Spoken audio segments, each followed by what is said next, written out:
ရှားပြီမွေးရမည်အမိပါကလေးစီမြင်အောင်မှန်းစားတောင်းမောင်လွမ်းနေလွမ်းဟိုအဝေးမှသည်မိုးကုတ်စဝိုင်းမုံကြီးပြားတလီညွယောင်တန်းခန်းတော်ကလေးစီမှန်းစားမျိုးကြီးစိတ်ညူညူအယောင်အသွေးနဲ့ထုံးပြူယူဖျားစေသည်အပြာရောင်မိုးသာအောင်မှစေနေချေပကြီးကတစ်ချက်ပမာရှင်သက်ရှုမောပြောမဆုံးအောင်လာသည်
တော်ကြနေတဲ့အမေနဲ့အမေပါကလေးစီမြင်အောင်မှန်းစားလို့တောင်းမောင်လွမ်းမိတဲ့အမေအိုးအဝေးစီမှမိုးကုတ်စဝိုင်းရှိတဲ့ကြာရောင်မိုးသားအောက်မှာခန်းတော်လေးရှိတဲ့အမေပါကလေးစီကိုတားတန်းတလို့လွမ်းမိနေတဲ့အမေ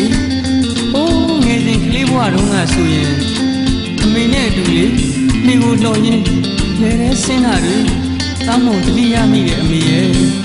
ဒါကြောင့်လေသားရဲ့ရည်ရွယ်ချက်တွေပြည့်တဲ့တနေ့ကျရင်အမေနဲ့အမေပါကလေးစီကိုဒါအရောက်ပြန်ခဲ့မယ်အမေဒါအရောက်ပြန်လာခဲ့ပါမယ်အမေရဲ့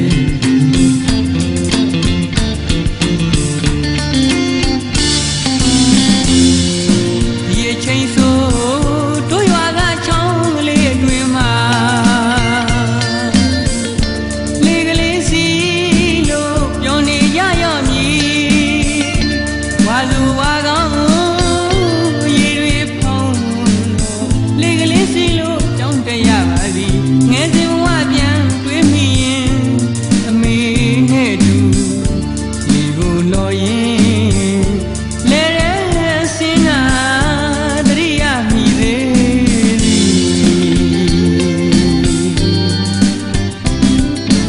အမေပေးတဲ့တာဝန်ဒီပါမည်သာဘဝရှိရေးအတွက်သာဘဝရှိရေးအတွက်ပညာကိုအရေးထားတဲ့အမေစီအမေပါကလေးစီ